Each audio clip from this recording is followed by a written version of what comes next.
He was just a real quiet guy. He came to town. He never bothered anybody. He never gave anybody a hard time. He was never in trouble. The students hated him, absolutely loathed him. Didn't have any class hours. He wouldn't talk to them. The FBI has linked that single suspect to nearly 24 incidents around the country. He was a brilliant criminal in that he was able to expertly exclude anything identifying himself. Today, the FBI arrested Theodore Kaczynski, the suspected Unabomber. When Ted Kaczynski was only 25, he became the youngest college professor at UC Berkeley. It should have been the start of a successful career. However, for Ted, it was the first step to becoming one of America's most notorious criminals. This is the surprising story of how a respected teacher ended up on the FBI's most wanted list. I'm Visual Venture, and you are awesome. The Strange Professor. Ted Kaczynski was dangerously smart. By the time he was 10, people were already calling him a genius. He took an IQ test at that time, and according to his report, scored between 160 and 170 points. That's the same IQ range as Albert Einstein and Stephen Hawking. School was a breeze for Ted. By 15, he was done with high school. By 20, he graduated from Harvard. And by 25, he had a PhD and cracked a math problem no one could figure out. He won an award for his dissertation because he solved a theorem that had been thought unsolvable for decades by mathematicians. That's when UC Berkeley gave him a job as an assistant professor. On paper, his life looked perfect. But there was one problem. Ted hated being a teacher. He didn't like the job, he didn't like the students, and he definitely didn't like being around people. Even Ted's own brother noticed something was off. He said Ted didn't seem particularly proud of himself. At the time, no one thought much of it, but looking back, it was an early sign that something bad was coming. By all accounts, Ted was a terrible teacher. Students walked into his class expecting to learn from a genius. Instead, they got a grumpy professor who read straight from the textbook.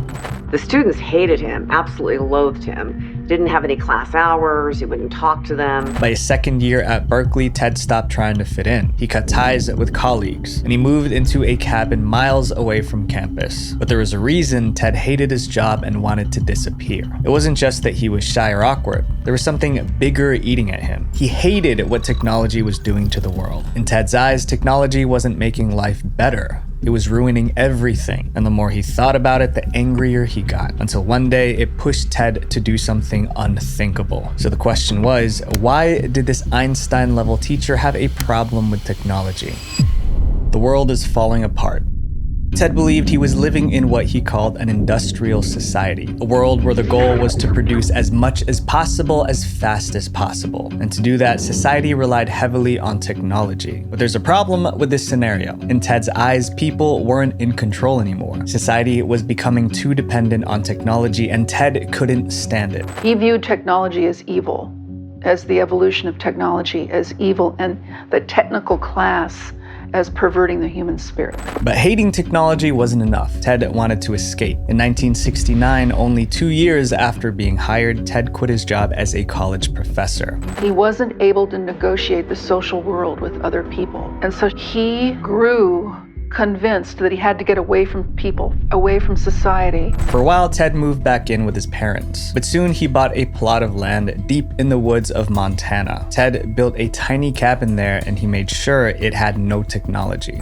No electricity, no running water, and just a wood-burning stove for warmth. It was just Ted alone with nature. For a while, he was at peace. He spent his days foraging for food, reading old books, and riding into town on a bicycle. But in the middle of nowhere, his hatred for technology didn't fade. In 1971, Ted wrote a 23-page essay laying out exactly how he thought technology was ruining the world. He said the more people trusted machines, the less control they had over their own lives. The only way to save the world was to stop the advancement of technology. He mailed the essay to his family. This was the first time Ted shared his dark thoughts openly. He began to write very hostile, angry, resentful letters to our parents. I had a hard time understanding where the resentment came from. Then after years of hiding deep in the woods, Ted's quiet life was destroyed. The same technology he hated came crashing into his life, and it finally sent him over the edge. In 1975, developers moved into Montana. They cut down trees, built roads, and put up new houses. The wilderness Ted loved was disappearing.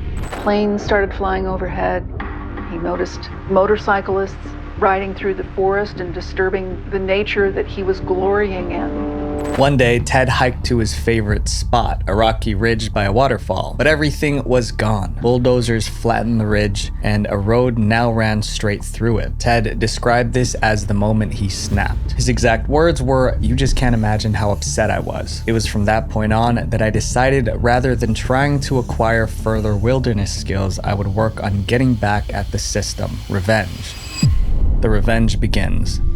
Ted wanted to attack the people and places that represented technology. He started small. First, he trashed a vacation home near his cabin. Then he set fire to a bulldozer. After that, he poured sugar into a snowmobile's gas tank. And soon afterward, he smashed some construction equipment. But Ted wasn't satisfied. He wanted to hurt the system, not just machines. That's when he decided to do something absolutely insane. He was going to build bombs and mail them across the country. Ted's first target was Professor Buckley Crist. He was an engineering professor at Northwestern University. In Ted's mind, Buckley represented everything he hated about technology. Ted built a small bomb and hid it inside a package. Then he mailed it to Buckley. On May 25th, 1978, the package showed up at Northwestern University. It had Buckley Crist's name on it, but no real return address. Buckley felt something was off. He called campus security to inspect it. That was a mistake, because as soon as the guard opened the box, it exploded. Luckily, no one lost their life, but both Buckley and the guard walked away with injuries. The police looked into the incident, but they couldn't figure out who sent the bomb or why. In the end, they concluded that it was just a prank, but little did they know it was just the beginning of Ted's campaign of terror. A year later, Ted sent another bomb to the same university. This time, a student opened it and got injured, but Ted's next target was far more extreme, an airplane. In November 1979, an American Airlines flight took off from Chicago heading toward Washington, but mid-flight, smoke started filling the plane. The passengers were screaming and panicking. Luckily, the pilot was able to make an emergency landing, but when authorities checked the plane, they found something that made their jaws drop. There was a bomb hidden in the cargo hold.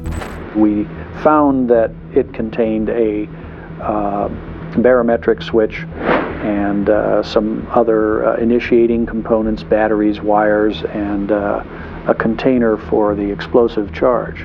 It was designed to detonate when the plane reached a certain height. Luckily for the passengers, the switch malfunctioned. Bombing a plane is a federal offense, so the case was taken over by the FBI. As the agents studied the bomb, they noticed it looked a lot like the ones from Northwestern University. There were construction techniques, the way the wood was cut, the way it was put together, the markings on the wood, the way the tape was applied.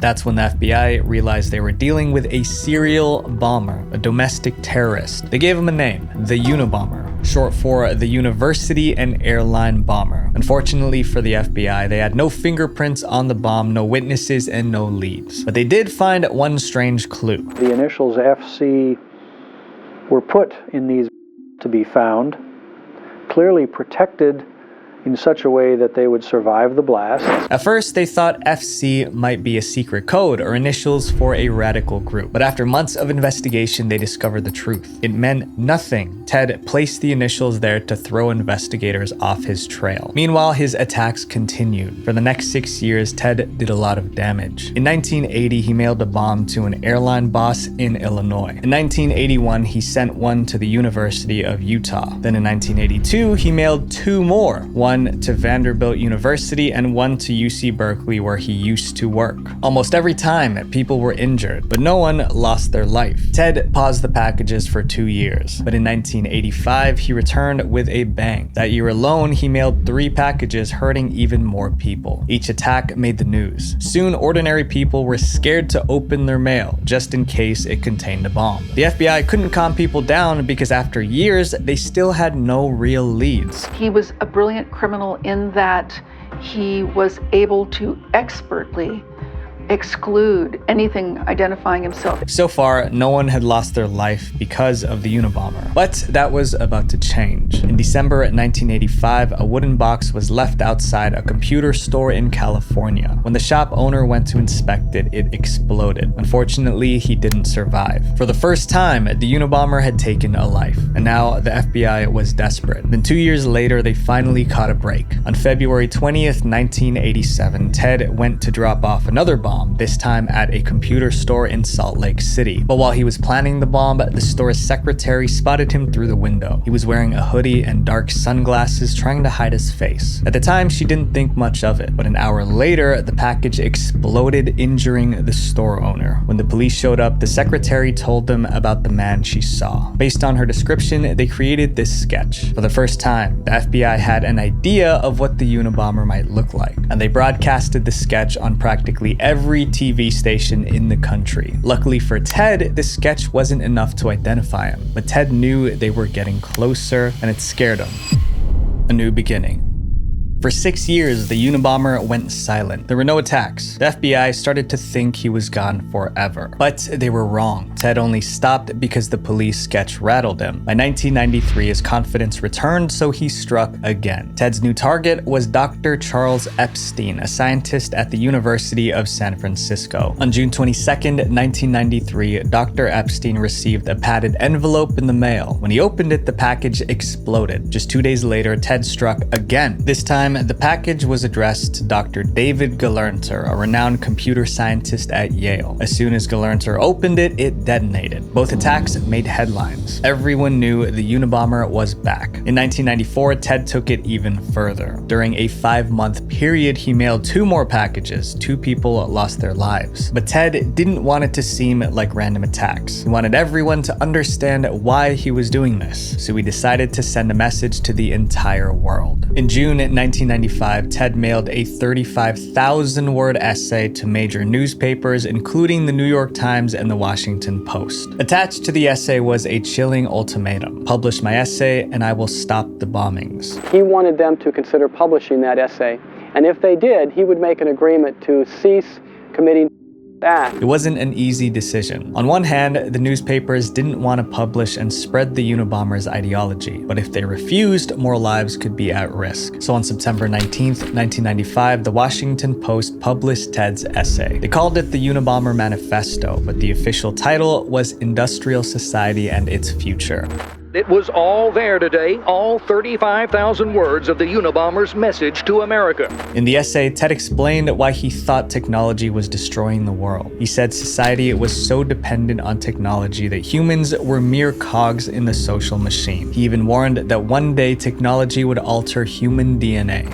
His purpose was to wake people up to the dangers of technology. At the end of his essay, Ted called for a revolution. He wanted society to rise up and destroy technology. In his mind, he wasn't a terrorist. He was saving the world. The essay sparked debate. Some thought he was a genius. Others dismissed it as nonsense. But for the FBI, it was a potential breakthrough. Millions of Americans were reading the manifesto, and the FBI hoped someone would finally recognize the Unabomber's ideas or writing style. It was recognizable. Somebody in reading this, we hoped, would read it and say, I remember that guy, he was sat next to me in class. And that's exactly what happened. One person recognized the writing style immediately. It was Ted's younger brother, David.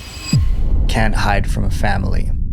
When David first read the Unabomber Manifesto, it reminded him of Ted's old letters. David mentioned it to his wife, and together they began poring through Ted's old letters, searching for similarities. In one letter, Ted called himself a cool-headed logician. That exact phrase showed up in paragraph 18 of the Unabomber Manifesto, and there were even more similarities. There were phrases that appeared in the manifesto that were unusual, spellings that appeared that were unusual, and David recognized him. In one paragraph, the Unabomber referred to the popular saying, "You can't have your cake and eat it too," but the wording was off. Ted wrote, "You can't eat your cake and have it too." When David checked Ted's letter, he saw the exact same line, "You can't eat your cake and have it too." Still, David was in denial, until he found one final piece of evidence. David found an essay Ted sent him in 1971. It had the same tone, the same ideas, and even the same phrases as the manifesto. At that moment, David knew his brother was the Unabomber. In February 1996, David made the hardest decision of his life. He decided to turn his brother in. David gave the FBI Ted's 1971 essay. Linguistic experts compared it to the manifesto and found over 160 matching phrases and patterns. It was very clear to us, many of us in the task force, that the similarities were more than coincidental. Finally, 17 years after the first bombing, the FBI had a real suspect. On April 3rd, 1996, the FBI made their move. At 5 a.m., agents set up command posts near Ted's remote cabin. Two agents disguised as forest officers knocked on Ted's door. They pretended to ask for directions. As soon as Ted turned his back, they grabbed him. He looked just absolutely disheveled. He looked like he was covered with soot. The agents that had grabbed his arms to restrain him had soot on their hands. With Ted in handcuffs, the FBI turned their attention to his cabin. Inside, they found a live bomb ready to be mailed, handwritten notes about his attacks, the hooded sweatshirt and sunglasses from the police sketch, and the manual typewriter used to type the Unabomber manifesto. The case was closed. Ted Kaczynski, the Unabomber, was finally caught. But for the people of Lincoln, Montana, it didn't make sense. They've known Ted for years. He was their gentle, harmless neighbor. He was just a real quiet guy. He came to town. He never bothered anybody. He never gave anybody a hard time. He was never in trouble. Catching the Unabomber was one of the longest, most expensive manhunts in FBI history. So what would happen to Ted when he got in front of a judge? The trial. In April 1996, Ted appeared before a federal grand jury. He was charged with 10 counts of illegally mailing and using bombs, as well as other crimes. The evidence against him was overwhelming, but all hope wasn't lost for him. Ted's lawyer had a plan. They wanted to argue that he was insane so he would escape the death penalty, but Ted refused. He believed calling him insane would make everything he did meaningless. It would destroy his message, so he fought back. First, he tried to fire his attorneys. Then he tried to end his own life, but the guards stopped him in time. After the attempt, Ted was sent for psychological evaluation. After 6 days of analysis, he was diagnosed with schizophrenia. But Ted rejected that diagnosis. He refused to be labeled insane. He wanted to stand trial as a sane man, no matter the consequences. On January 22nd, 1998, Ted pled guilty to all charges. He was sentenced to 8 consecutive life sentences. After his conviction, the US government seized his cabin. The contents of his cabin were auctioned for $232,000. That money went to help his victims. Ted was sent to a supermax prison in Colorado, locked in a concrete cell for 23 hours a day. But even when he was behind bars, people didn't forget the Unabomber. Ted received hundreds of letters from people who agreed with his warped philosophy. For years, the world heard little about Ted. Then in 2021, news broke. Ted had cancer, and on June 10th, 2023, he was found lifeless in his cell. Ted Kaczynski had a brilliant mind, but his intelligence will never become a substitute for morals and values. And intelligence without empathy can become destruction. Visual venture. If you guys like this video, check out my video on how a Boy Scout turned into a $1.2 billion drug lord right here. And then subscribe here. Thank you guys for everything. Peace.